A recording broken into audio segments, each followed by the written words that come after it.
Boa tarde a todos. Nós vamos dar início a mais uma edição do Com a Palavra Usuário, um evento aqui do Arquivo Nacional que convida sempre um usuário que tem experiência de pesquisa no nosso acervo para falar sobre como é esse trabalho e essa experiência que eles têm aqui. Nessa edição, a gente convidou o Pedro Cantalice para falar sobre o trabalho dele de pesquisa em música, e a gente vai começar agradece muito a generosidade dele de partilhar com a gente esse momento, e vamos, então, começar essa edição. Muito obrigada.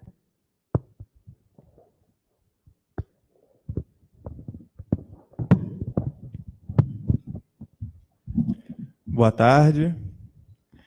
Quero agradecer também Carmen, a Sheila, que foram as pessoas responsáveis por guardar meu contato e fazer esse convite. Para mim é muito importante estar falando um pouco dessa pesquisa, dessa ideia, na verdade, que é Memória do Cavaquinho Brasileiro.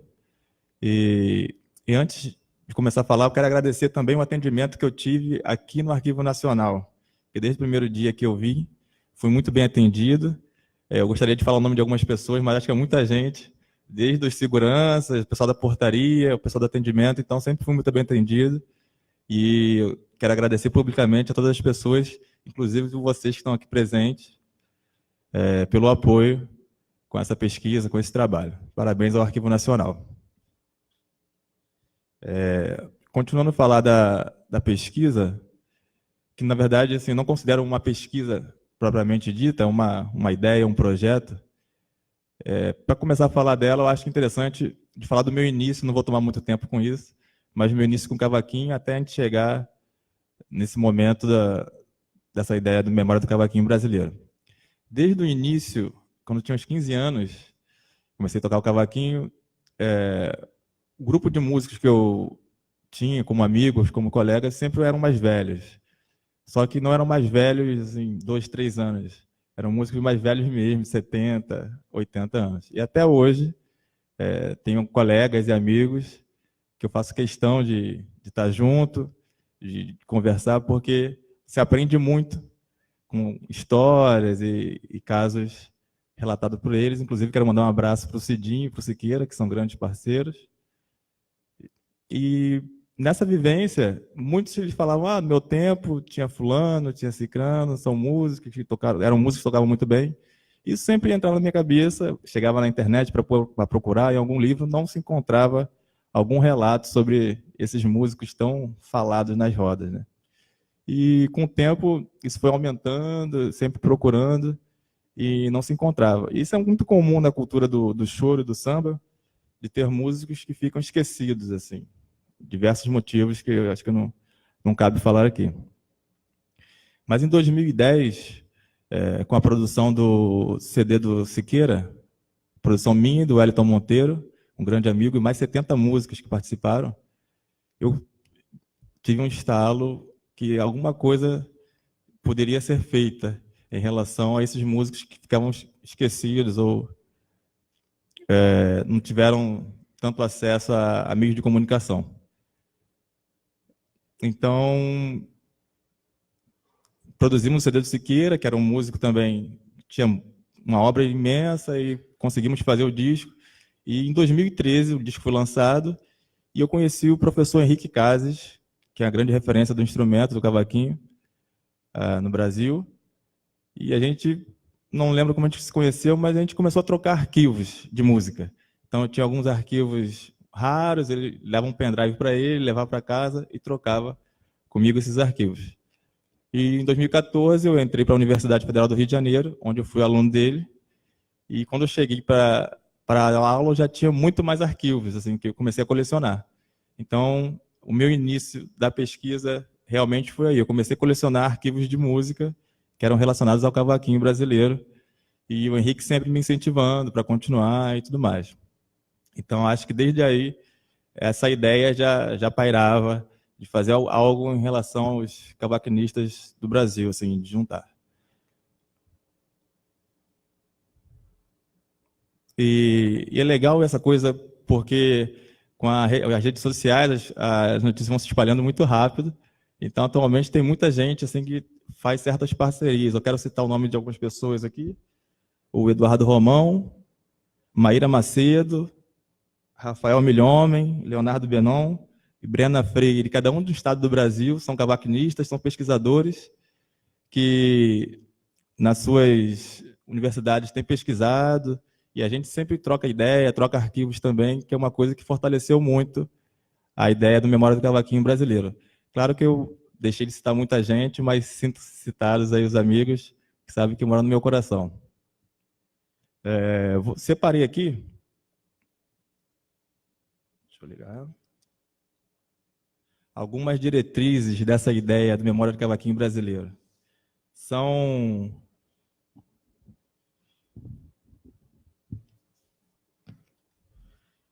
recortes grandes, assim, é um recorte grande que eu penso, mas eu separei aqui em alguns tópicos também para a gente entender melhor.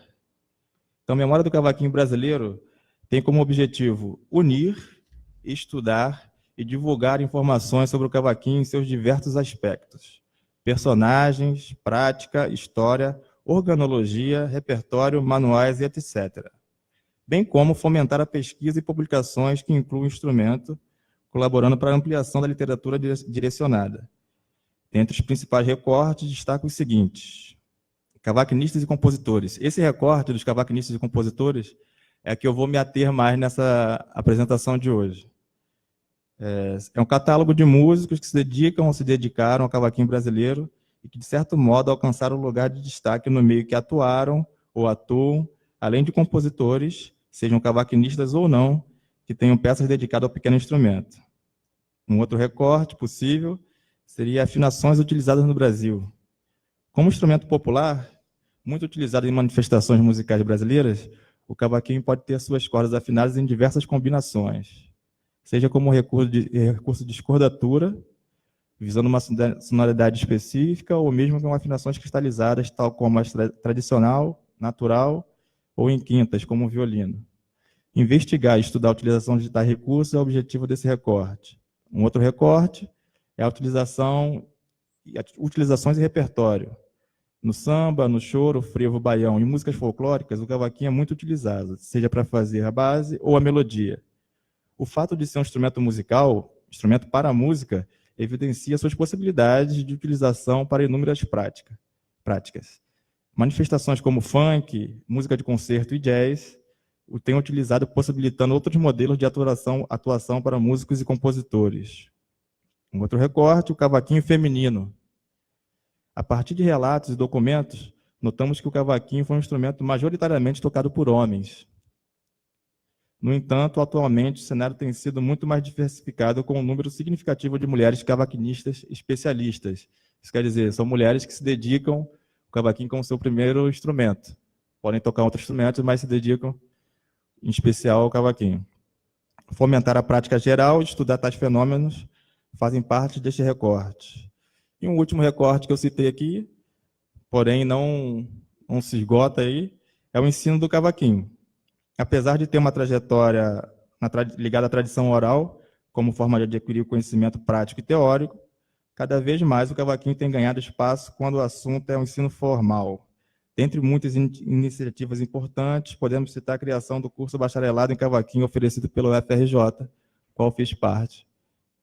Então, essas são algumas ideias assim, que eu trabalho com a pesquisa do Memória do Cavaquinho brasileiro. Eu sei que isso é muito amplo, mas agora eu vou tratar um pouco mais do recorte de cavaquinistas e compositores, que são os músicos que atuaram no Brasil, em diversas partes.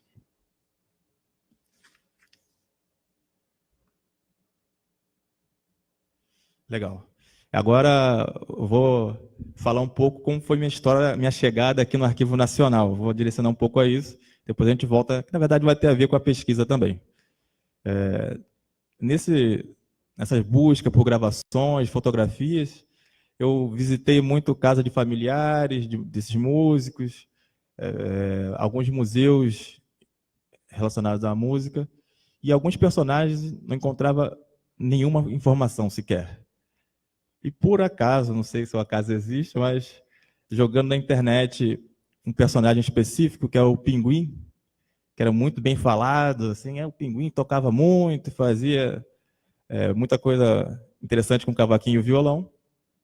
eu joguei no Google um certo dia, deixei até a última página do Google lá, tentando encontrar alguma coisa do Pinguim, e encontrei um arquivo, até vou deixar registrado aqui, um arquivo de uma autobiografia do Pernambuco do Pandeiro, que foi um pandeirista muito famoso, e tem uma parceria com alguém nesse livro. É uma autobiografia que está aberta, assim, você vê que está muito incompleta, mas tinha um parágrafo que ele falava de um tal de Pinguim, que o nome era Vicente de Paula José Soares. E isso me deu um estalo.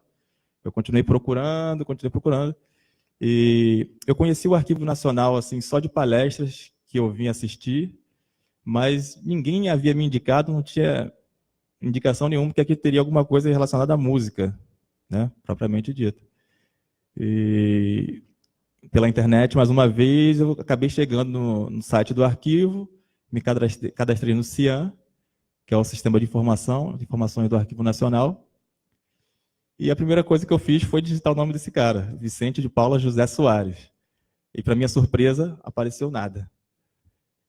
Eu falei, poxa, claro que não vai aparecer nada. Se ninguém sabe, como que no Arquivo Nacional vai ter? E aí pesquisei sobre o Cavaquinho, apareceu algumas coisas, muita coisa sobre Nelson Cavaquinho. Mas quem é pesquisador sabe que a gente tem que aprender a ouvir a vozinha interior, né? E a vozinha falava, pesquisa de novo, de outra maneira. Aí fui lá e fiz a seguinte estratégia. Eu reduzi o nome dele. Então, no lugar de Vicente de Paula José Soares, eu coloquei só Vicente de Paula José. E aí apareceu uma lista de links para acessar. E aí você vê que está meio desfocado aqui, mas foi a qualidade da minha imagem mesmo. E aí o terceiro link, tem o código do fundo, o nome, e aí é como uma citação. Soares Vicente de Paula José, que é logo o personagem que eu estava procurando. Quando eu vi a data de nascimento, falei, poxa, eu acho que tem alguma coisa interessante aí. Aí entrei no link, ele leva para o fundo da Delegacia de Costumes e Diversões do Rio de Janeiro, só que esse arquivo não está disponível, é digitalizado. Então, eu tive que vir ao Arquivo Nacional, e essa foi a minha entrada no arquivo, tive que marcar uma consulta e foi ótimo. Tá certo? Eu vou continuar com esse papo já já. E para a palestra de hoje, eu fiz uma lista de fundos, coleções, que são relacionados à música, que estão presentes no Arquivo Nacional. Não quero dizer que esses são os únicos, na verdade, esses foram que eu tive mais acesso e eu achei interessante colocar aqui. Eu acredito que tenha muito mais fundos que possa ter a ver com a música, de diversas maneiras, seja com fotografia, partituras, recortes de jornais, mas eu separei esses e vocês podem ficar tranquilos que eu não vou falar de todos, não. Eu vou falar dos primeiros. E o primeiro que eu vou falar vai ser o Delegacia de Costumes e Diversões. E essa descrição eu peguei no site. A gente tem ali o título e o código do fundo, né? BRRJAN Rio OC. Delegacia de Costumes e Diversões do Rio de Janeiro, fundo. São fichas de identificação de artistas na polícia, contendo número de registro, nome e pseudônimo, seguido de outros dados biográficos, caracteres cromáticos, olhos e cabelos, estatura e marcas particulares. No verso, constam informações ligadas ao exercício profissional, como gênero artístico, cursos, data de início de carreira, contratos celebrados, registro de bailarinas, contendo dados biográficos e anotações referentes aos documentos apresentados. E é legal também que tem a data de produção inicial e final, que foram produzidas essas fichas. E isso me deu um choque, assim, porque quando você marca a consulta e na semana seguinte você consegue ter acesso aos documentos. E eu fiquei procurando, e quando eu li isso, eu fiquei impressionado. Falei, se for o Pinguim, foi um achado. E quando eu tive acesso à ficha do Pinguim. Mas uma coisa interessante é que quando você marca para ter acesso a uma ficha dessa, você recebe um maço de fichas, talvez não lembro se era por ordem alfabética que vinha, mas eu sei que é um maço de fichas, e isso é muito interessante porque o Vicente estava lá no VI Então, eu vi diversos artistas que me interessavam dentro desse maço e só enriqueceu a pesquisa. E quando eu cheguei na vez do Pinguim, depois até tirei com alguns contemporâneos dele, e é ele mesmo. E é interessante a gente ver que nessa época ele estava com 18 anos, tem a idade dele ali, e não tem o pseudônimo. Eu acredito que foi posterior esse apelido Pinguim. Aí. Yeah. Por favor. Esse fichário estava disponível na sala de consultas, não era necessário você agendar a pesquisa. Só que artistas, mulheres, começaram a reclamar porque tinha a idade delas no fichário. E eram dados pessoais, né? Uhum. A gente precisou tirar de circulação e agendar a consulta. Que pena, mas bom que ainda está aí, não precisou perder, né? Então, são informações importantíssimas sobre personagens, assim, que para essa pesquisa, por exemplo, tem muito valor. Então, um personagem que não sabia o nome, não sabia data de nascimento, é claro também, é bom evidenciar que essas informações são necessárias cruzar com outras, porque a gente não sabe como foram feitas. A gente vai ver isso um pouquinho à frente. Agora, curiosidade também, parece que o apelido dele era Pinguim, porque ele era baixinho e tudo mais, e a gente vê a altura dele ali, 1,56. Eu acho que faz jus ao apelido, né? Na parte de trás da ficha, no verso, tem a especialização, e aí sempre é mais deficitária. Que ele é músico, e se faz a música profissão, sim, e quando começou a carreira em 1938. Então, são informações importantíssimas para a gente começar a montar, catalogar informações sobre esse personagem. A outra informação interessante é que tem o endereço dele ali, um dos endereços, talvez. Aí vocês acreditam que eu saí daqui do Arquivo Nacional correndo para lá para saber se tinha alguma família, alguém. E o número nem existe mais, assim, agora virou um prédio só, e o número não existe mais. Então, foi uma decepção, mas foi bom também. Um outro personagem, que também tem nome de animal, que é o Tico Tico, está sem pseudônimo. E esse personagem, inclusive, eu tenho contato da família, que eles não têm tanta informação sobre a atuação profissional dele. E aí a gente tem trocado muitas ideias sobre isso. Inclusive, eu acho que eles não tiveram acesso a essa ficha ainda aí. Quero mandar um abraço pro pessoal da família Simas, que tem colaborado muito. E uma coisa muito interessante dessas fichas também, que eu prezo muito, são as assinaturas. Assim, eu acho isso muito bonito, assim, as assinaturas dos músicos, né?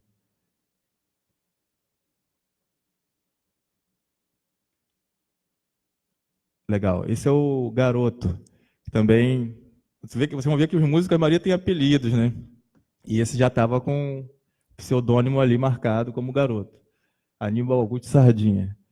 Agora, como eu falei, a gente vai ver que tem algumas coisas assim que não batem muito bem. A naturalidade dele está como Distrito Federal. E acho que nessa época, vocês me corrijam aí, mas acho que 42 está ali como o registro da ficha. Eu acho que o Rio de Janeiro era o Distrito Federal, né? E o Garoto, a gente sabe que ele é paulista, acho que paulistano, nasceu na capital. Então, eu também não tenho ideia de quem fazia isso, se as pessoas pesquisavam e faziam, se era o próprio músico que dava as informações. Ou, às vezes, até querendo, não sei, não entendo.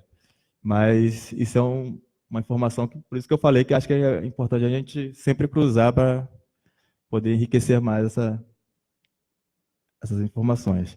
E aí, no caso do Garoto, a gente já tem aqui os contratos celebrados. Isso é muito interessante, que tem os lugares que ele tocava, que ele tocou, número de registro, o tempo, o prazo, né? E tem até o cachê que ele ganhou. Então, isso aí acho que dá uma crescida muito bacana de informações assim, para a gente começar a investigar mais sobre esse personagem. Legal também a assinatura dele, que ele, Aníbal Augusto Sardinha, assinado, entre parênteses, Garoto. Então, ele levou como nome, né? Outro animal aí, o tatuzinho. Esse também, 1,54, até mais baixo que o pinguim. Então, são assim, informações preciosíssimas, né? Até da altura, para você, já que o cara tem apelido de tatuzinho, a gente entender um pouco melhor como que era isso, né? Esse personagem aí é muito interessante porque eu consegui achar, ele está como casado aí, o Estado Civil, né? E eu consegui achar a esposa dele, da época, que é a diva Elisete Cardoso Valdez. Inclusive, o sobrenome é dele. Assim, eu acho que eles ficaram casados pouco tempo, mas eles foram casados, tiveram esse registro. Já era 36 anos. E aqui é legal que eu recolhi essa ficha dele pensando na pesquisa, ele como cavaquinista. Eu sei que ele atuou como cavaquinista. E aí a especialização dele está como ator genérico. Eu não sei muito bem o que significa isso, mas eu sei também que ele era humorista. Atuava em circos e tudo mais, com cavaquinho e com números de humor, né? E aqui também tem os contratos dele, cassinos que tocava. Próximo, Heitor dos Prazeres. Esse está especialização como músico. Esse é um camarada, assim, acho muito especial para a música popular brasileira, na verdade, para a arte no Brasil. Porque, inclusive, ele foi o pintor da tela que faz do cartaz, faz parte desse cartaz dessa palestra. Então, acho que poderia botar músico, artista plástico, milhões de coisas aí. E a quem quero agradecer assim, profundamente a família dele, em nome do Heitorzinho dos Prazeres, que é seu filho, que cedeu com maior generosidade a tela do pai, e acredito que futuramente a gente vai trabalhar juntos aí com essas informações, seu pai. Eu acho que tem alguma coisa também em relação à data de nascimento dele, eu acho que ele nasceu antes. Depois eu posso conferir isso. Esse é o grande Valdir Azevedo, que é o grande representante do cavaquinho brasileiro, aí, foi um dos que mais faturou com músicas no Brasil, na época. Legal também que o pseudônimo dele está como Regional de César Moreno. Então, na verdade, isso era o Regional era o grupo eram os grupos que tocavam nas rádios antigamente. Então, na verdade, está o nome do grupo dele. É muito bacana ver que esse era o Valdir Azevedo antes de ser o astro do cavaquinho. Ele era o Valdir Azevedo, músico que acompanhava normalmente cantores na rádio. E aí ele estaria com 21 anos de idade. Também tem os contratos deles aí para os aficionados por Valdir Azevedo. Podem procurar essa ficha aí que vale muito a pena. E para falar mais dessas fichas, é interessante, como eu falei que eu ia folheando, tem bailarinas, contra-regra, é um mundo, assim, é impressionante. Tem muita coisa legal. E aí, justamente, para falar nisso, eu comecei a pegar outros artistas que me interessavam, fora da pesquisa, até para ilustrar isso. Esse é o Mazzaropi, com 32 anos. Infelizmente, não tem muita informação no verso ali dos contratos, mas tem a assinatura dele, a autora e tudo mais. Esse aí, quem sabe quem é? José Bispo dos Santos. Desafio, olha para o rosto dele. Esse é artista famoso, do samba, do Rio, é o Jamelão.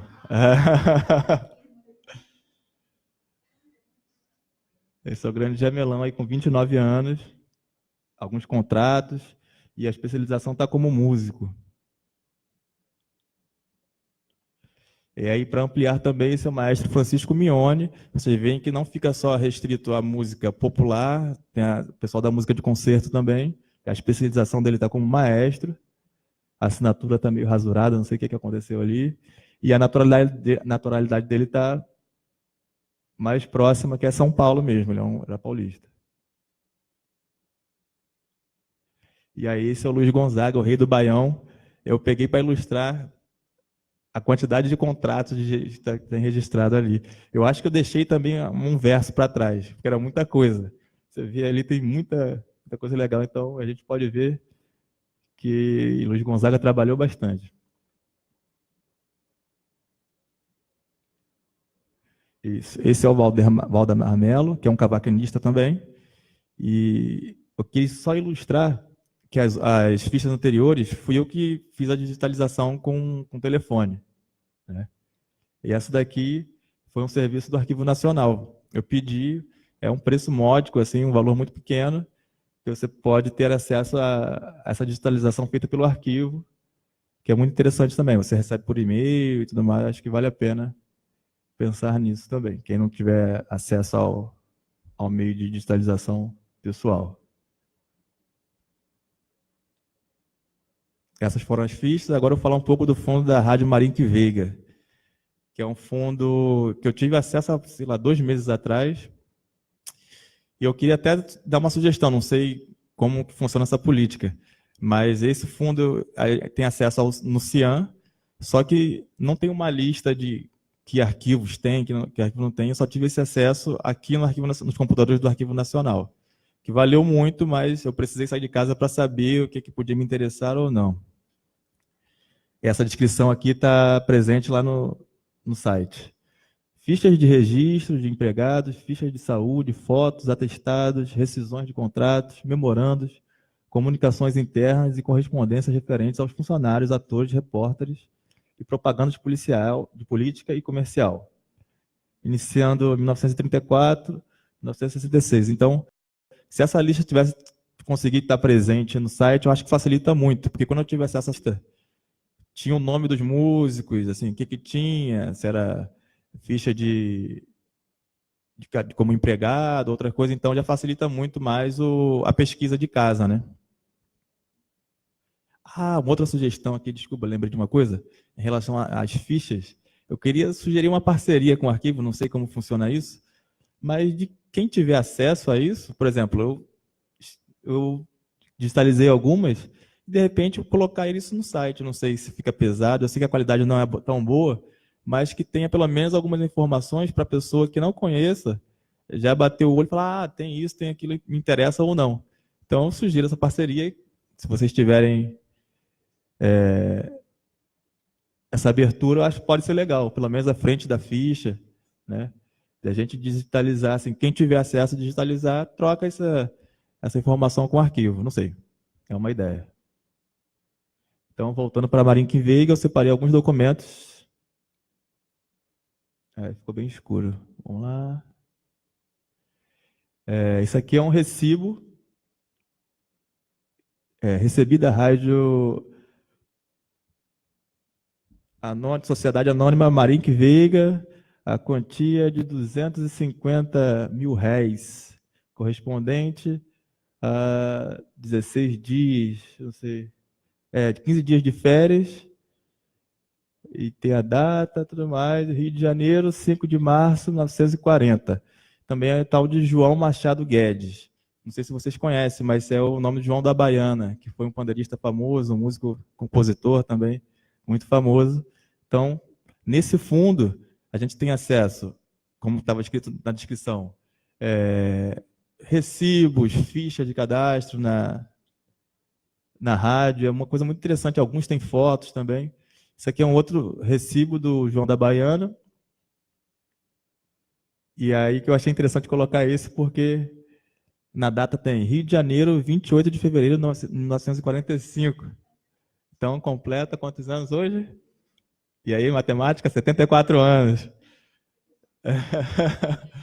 E aí, eu achei muito interessante colocar, assim, que por coincidência tinha esse arquivo lá, do João da Baiana, há 74 anos atrás.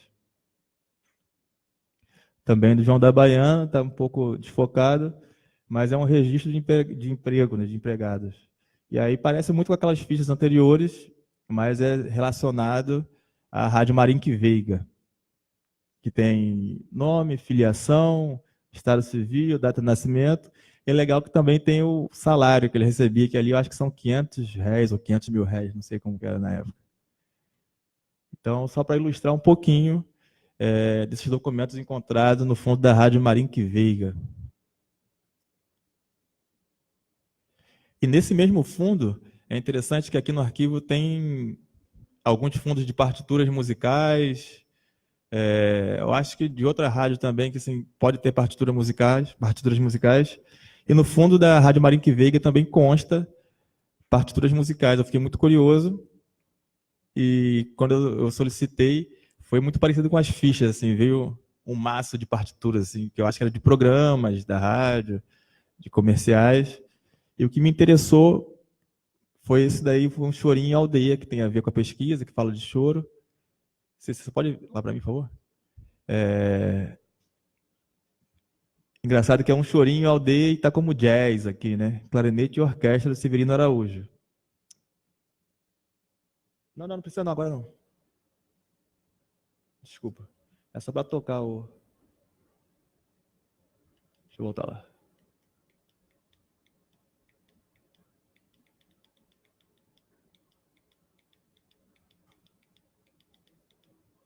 Isso. Então, fica aí, por favor. Essa aqui é a partitura. É legal a gente ver que as partituras, na verdade, isso aqui é a parte de piano, para quem não é músico, para entender um pouco melhor, as partes cavadas, como são conhecidas, são as partes isoladas de cada instrumento. Então, a gente viu que era para clarinete e orquestra. Então, essa aqui é a parte do piano, que o pianista recebia, né? A gente vai ter a parte do clarinete aqui, e aí isso era tudo separado. E normalmente a gente chama de partitura ou grade orquestral, é quando tem todos os instrumentos numa pauta só, uma folha só, para que o maestro possa reger. Nesse fundo eu encontrei as partes separadas assim, de instrumento para instrumento. E para não ficar no limbo, assim, sem saber o que está acontecendo aqui, eu fiz a digitalização dessas partituras, que é um trabalho que eu faço também. Você coloca num software, essas notas musicais, e ele toca para você. Então, eu juntei alguns instrumentos de base que foram contrabaixo, bateria, piano e o clarinete, para a gente ter uma ideia do que está acontecendo aqui, não ficar só na... Agora sim, por favor, dá o play. É só um trechinho da música.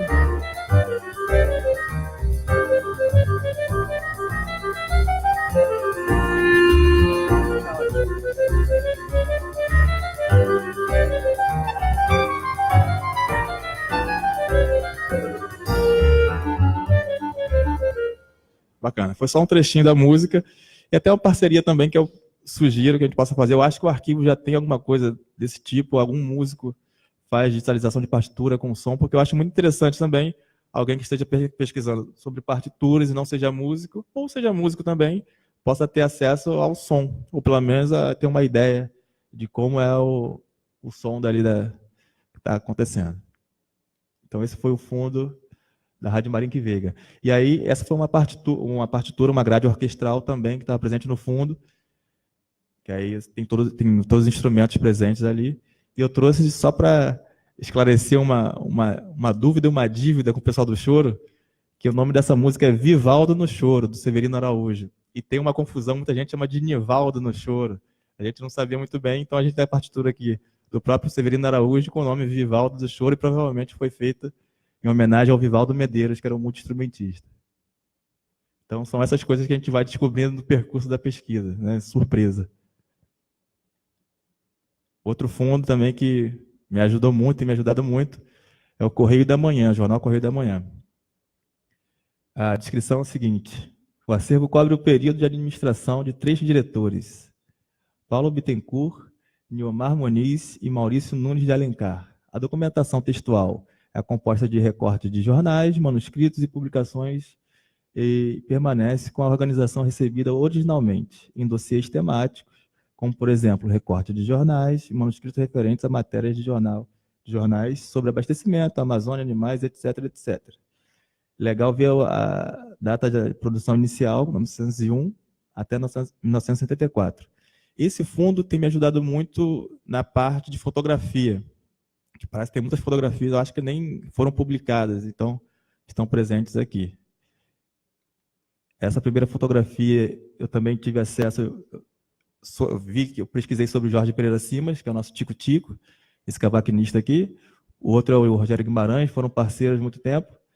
E tive acesso ao link pelo CIAN, tive que vir ao Arquivo Nacional marcar para ter acesso. Isso aí eu fotografei pelo celular.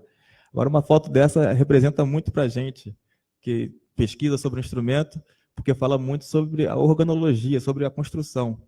Esse músico tinha a característica de tocar com uma afinação não tão habitual no cavaquinho, hoje em dia é mais comum, que era a afinação de bandolim. E a partir disso, não sei se foi ele que idealizou, mas ele usava um cavaquinho um pouco maior. A gente não pode medir aqui, para a gente ver, se a gente for, quem conhece o instrumento sabe que aquele cavaquinho é um pouco maior, e era justamente para dar a sonoridade que ele pretendia com essa afinação. E algumas coisas, a gente vê que tem um pinozinho no cavalete, isso é mais para os músicos de plantão que estão aí. Tem um pino no cavalete, talvez para suportar a tensão nas cordas. Não tem traste zero no cavaquinho. Você vê que ali na mão do cavaquinho as cordas ficam enroladas, então provavelmente eram cordas de violão que ele usava, não utilizava a corda de bandolim ou de cavaquinho normal. Então são vestígios que ajudam muito a gente a entender melhor como que funcionava a música naquele momento e como chegou isso para a gente hoje em dia, né? Inclusive, esse músico tem um cavaquinho que é o modelo Tico-Tico, que é um cavaquinho maior, que justamente apareceu nessa época aí. Outra coisa muito interessante, pesquisando sobre cavaco, que é uma derivação de cavaquinho, né?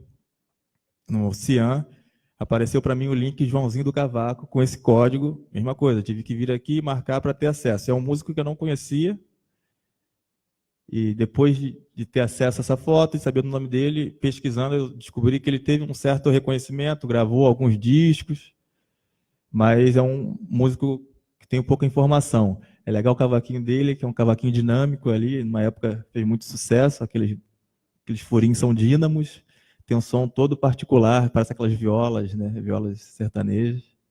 Então esse é o Joãozinho do Cavaco. Um outro músico, eu também digitalizei mal com a minha sombra ali, é o Valdemar Melo, acompanhado de 2 violonistas que eu não sei quem são.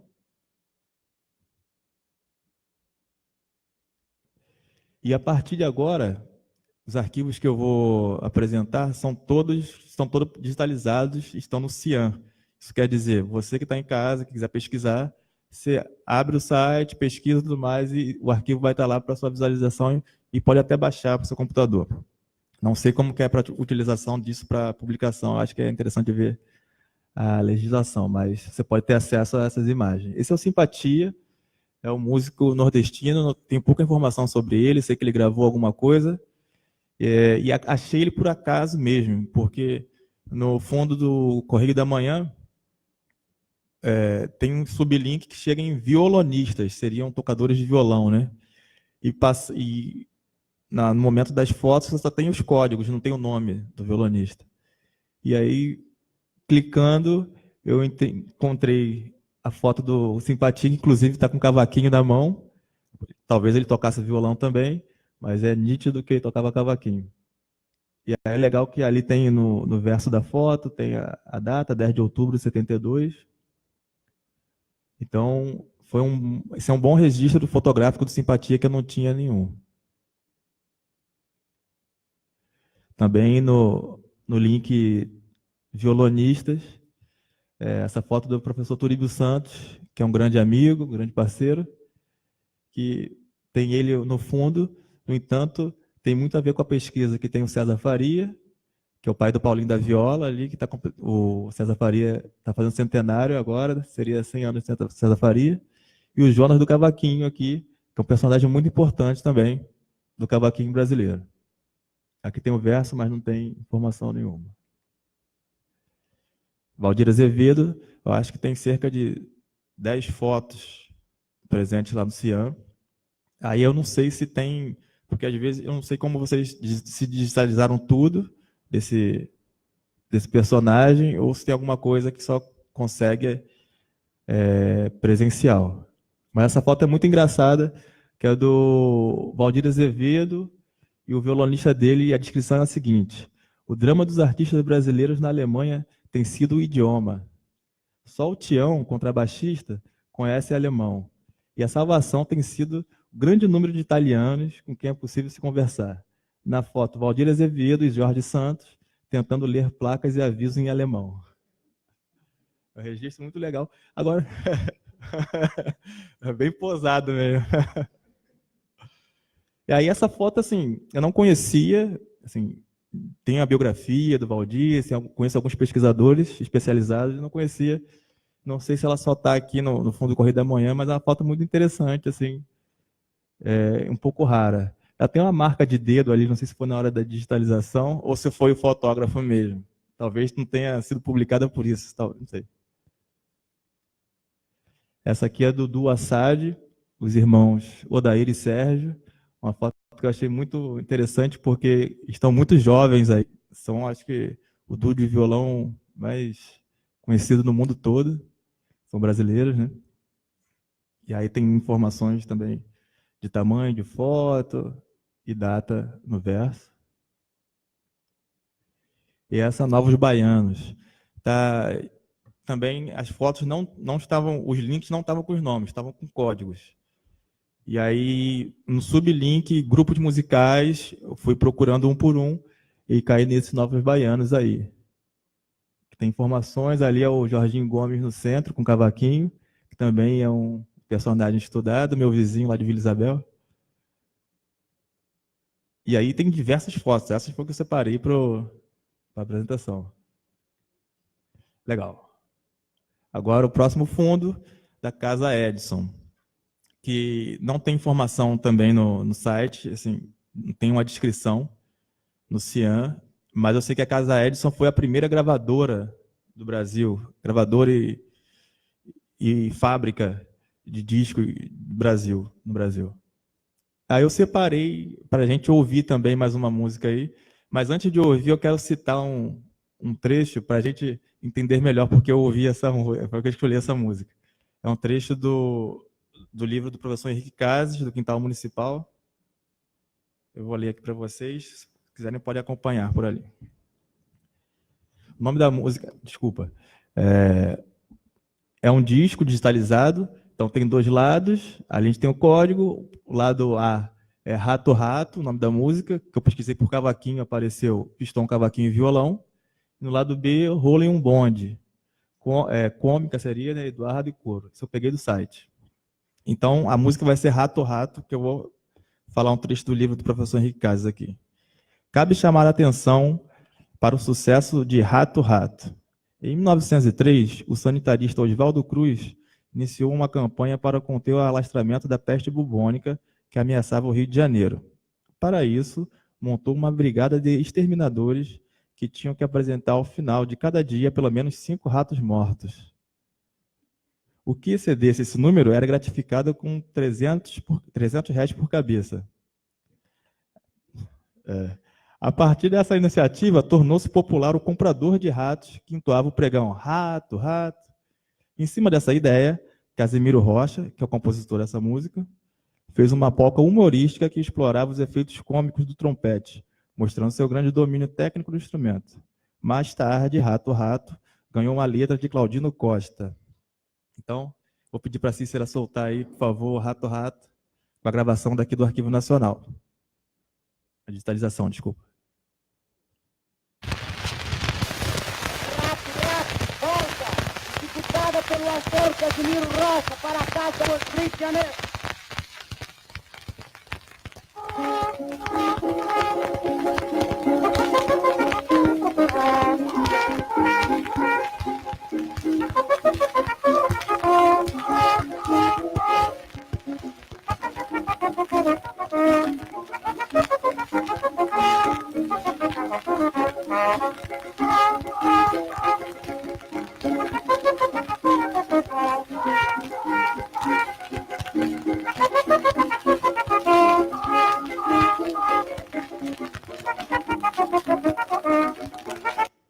Então vocês conseguem imaginar como era o pregão, né? Rato, rato, rato.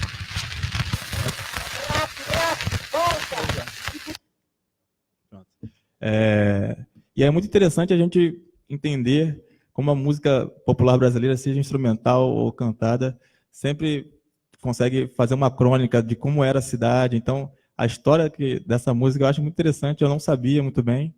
E a gente consegue imaginar um Rio de Janeiro em 1903, 1904, aí o pessoal gritando rato, rato, né? Que realidade distante. Ah, que bom. Uma outra coleção é Humberto Franceschi, que é tem, acho que é o arquivo sonoro, coleção documentos sonoros, isso. Documentos sonoros de música brasileira da primeira metade do século XX.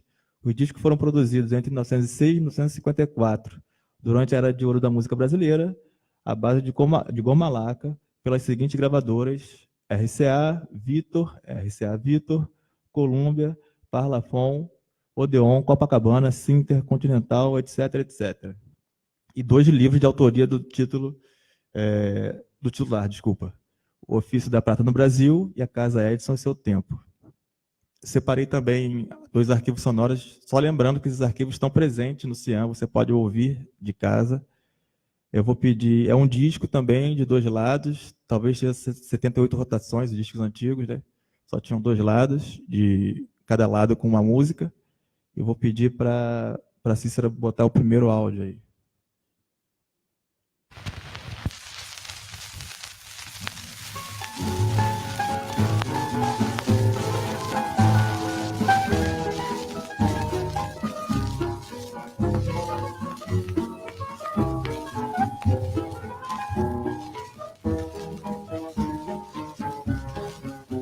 Marina, morena, Marina, você se pintou. Marina, você faça tudo, mas faça um favor.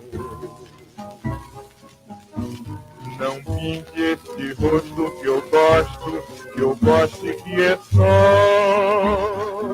meu. Marina. Grande Caíme, próximo, por favor.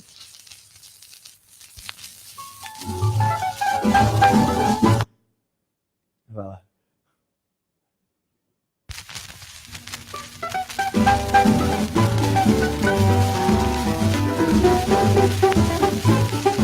Lá vem a baiana de saia rodada, sandália cortada, sem me convidar para sambar. Mas eu não vou. Lá vem a baiana coberta de contas, pisando nas pontas, achando que eu sou o seu ioiô. Mas eu não vou. Então, pesquisa sobre música que não tem som fica sem graça, né? Eu quis trazer esses áudios aí para a gente, para ilustrar um pouco melhor e dizer como que é o acesso pelo site, né? Não só ligado à minha pesquisa aqui, Memória do Cavaquinho Brasileira, mas a pesquisa ligada à música em geral. Um outro fundo que eu descobri recentemente, na verdade foi essa semana, é a Fundação Centro Brasileiro de TV Educativa, que são entrevistas, cursos, documentários, cinejornais nacionais e estrangeiros, contemplando programas e programações educacionais e informativos. Isso é muito legal, que são vídeos que você pode acessar a partir do site também. E são vídeos muito interessantes. Eu queria saber se vocês estão dispostos a perder 7 minutinhos aí, 8 minutinhos para a gente assistir um vídeo que o áudio não está muito bom, mas é um vídeo muito legal que traz uma discussão, já que a gente está em época de carnaval, uma discussão sobre o samba, as escolas de samba, que tem a presença do Candeia, do Fernando Pamplona. É um vídeo também que eu não conhecia, e eu acho que traz uma discussão muito legal assim, sobre o andamento das escolas de samba hoje em dia. Aí eu vou precisar que você abra lá a pasta, por favor.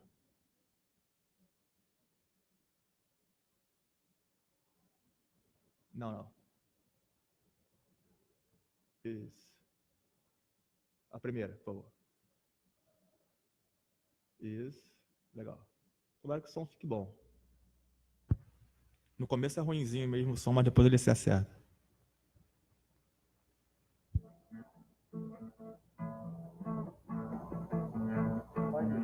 E valorizando, acima de tudo, o homem, o sambista verdadeiro. Realizar um trabalho de volta às raízes.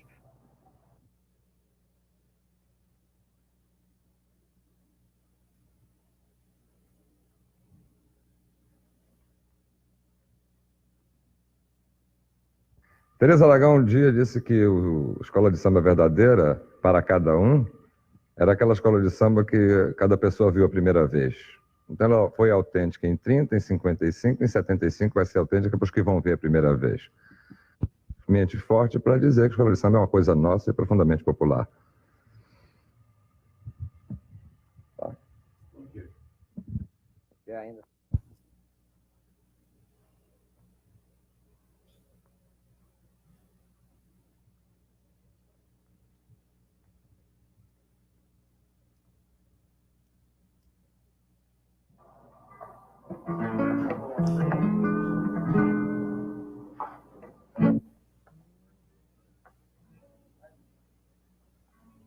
Mas é isso, basta de criticar, é necessário construir algo de positivo para que possamos sambar, se divertir, sem compromisso nenhum com o consumo, com esse movimento todo que está se realizando em prol de uma deturpação que não está trazendo nada de benefício à arte popular, que é o samba.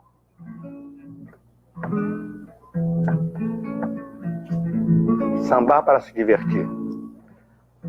Sambar da maneira que faziam aqueles que fundaram as escolas de samba, que nunca pensaram sequer que as escolas de samba viessem assumir a posição que assumiram sem ter uma estrutura realmente preparada.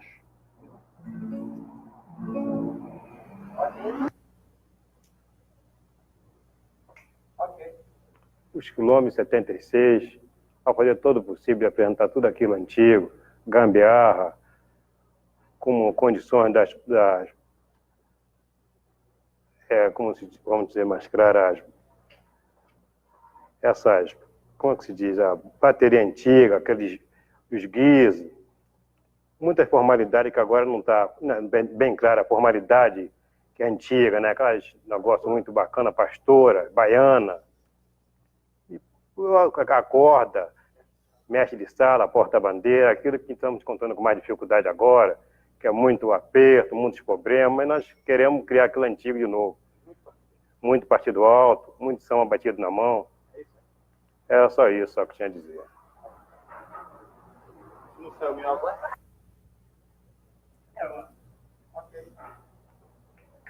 Estamos tentando fazer um trabalho honesto, sem participação, sem influência de pessoas estranhas. Isso nos quilombos.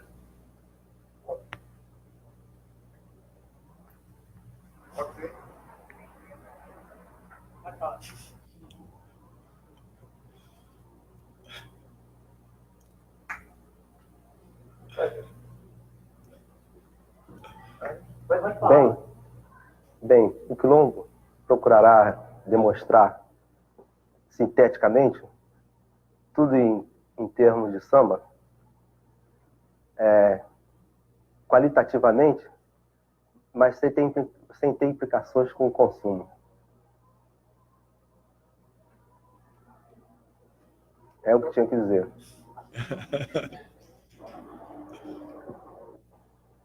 É só.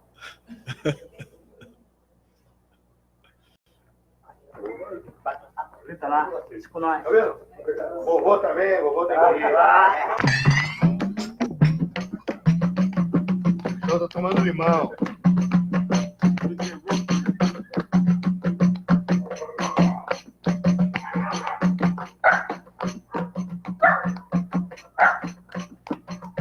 Yaô, quieto.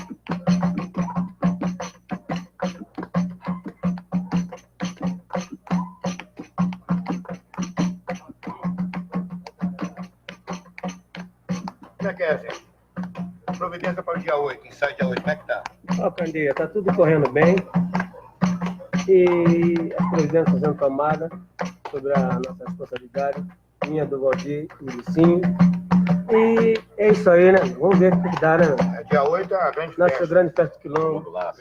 Primeiro ensaio do Quilombos, temos muita responsabilidade perante a opinião pública e para atender os nossos convidados todos dignamente, né? Sabe que vai pintar lá Clara Nunes, João Nogueira, Paulinho da Viola, né? Então vamos trabalhar, hein? Olha a bateria, Valdir. Bateria é importante. Foi tudo providenciado já. É legal. A operação do carro.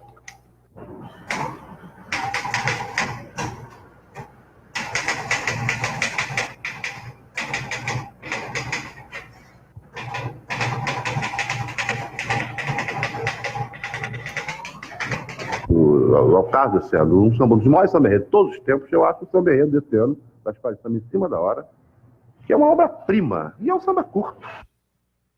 Também, com saudade do samba-enredo grande, também é pura nostalgia. Não tem sentido mais. Eu acho que realmente o consumo do samba-enredo atrapalhou. Mas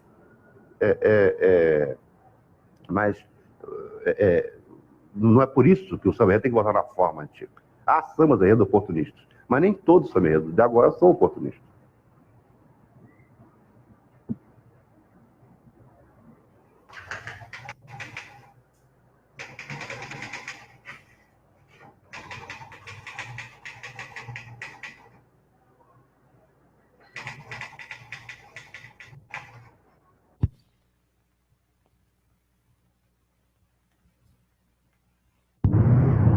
Eu já previa que tudo isso ia acontecer. Tanto eu tinha certeza que desde 1948 eu me afastei de escola de samba. Porque não dá mais, não é mais escola de samba. Agora o Cadê esteja fazendo uma outra diferente. Eu respeito a opinião dele, do Paulinho, do Monar, mas eu não faço parte das antigas, nem farei das modernas. Para mim chega de escola de samba, cansei. Mais uma dessas coisas que me fez eu ir me afastando aos poucos das escolas de samba, e que eu não acho mais jeito. Porque no meu tempo um samba enredo era uma coisa bonita, era longo, contava-se toda a história como devia ser contada, e o povo só ia aprender o samba após o carnaval. Nós é que cantávamos, o povo ouvir. Agora todo mundo canta. Virou bagunça.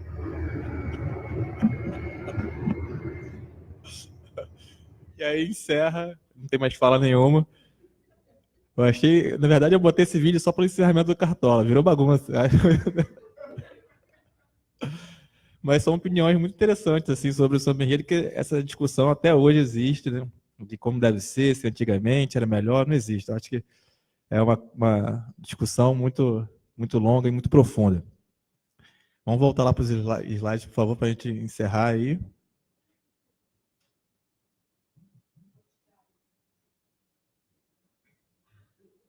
Valeu.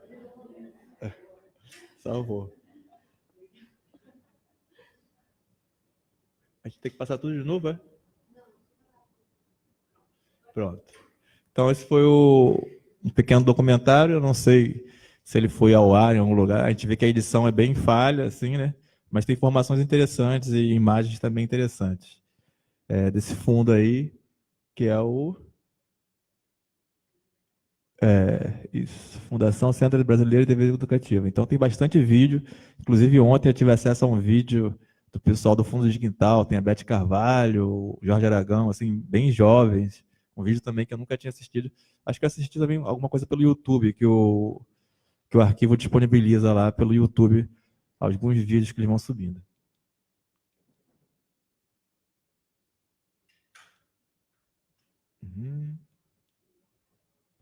Serviço de Censura de Diversões Públicas.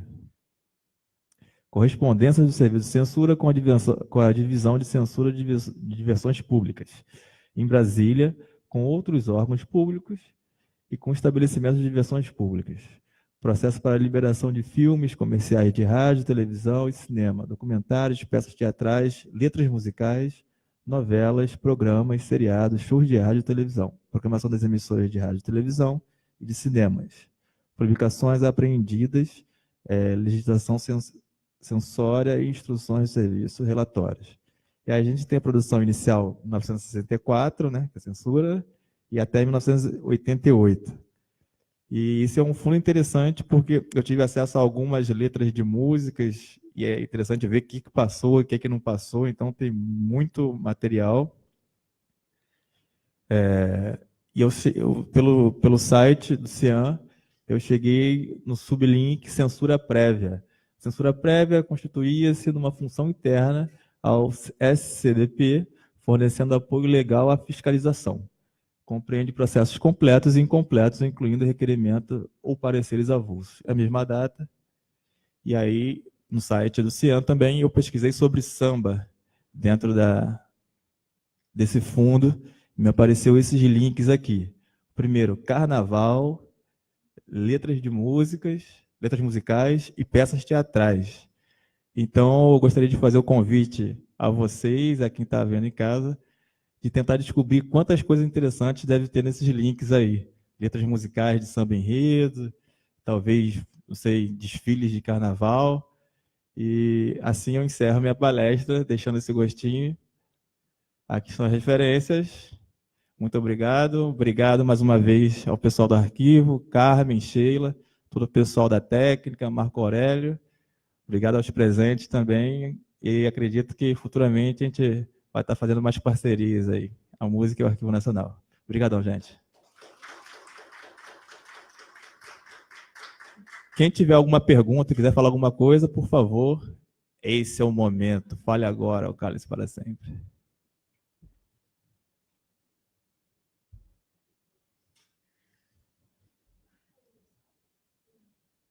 Ah, desculpa. Não, desculpa, cara. É só para fazer uma propaganda aqui, que a pesquisa Memória do Cavaquinho Brasileira tem um canal no YouTube e uma página no Facebook.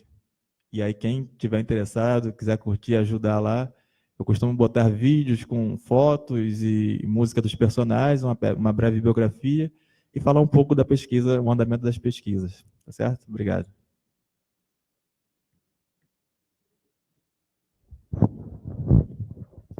Eu queria agradecer muito ao Pedro, assim, porque assim, a apresentação que ele fez hoje, assim, ele demonstra a compreensão do nosso sistema de busca, que isso é uma coisa extremamente esclarecedora e assim, muito prazerosa para a gente. Falei, puxa, alguém está conseguindo entender.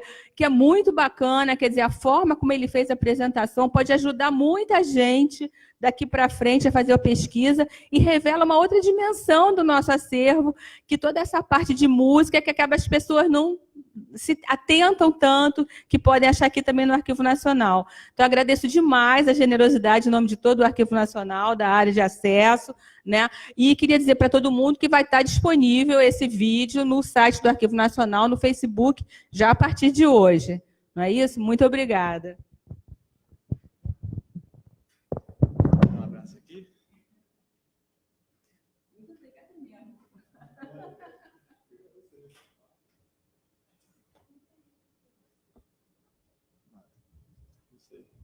Você está vendo lá.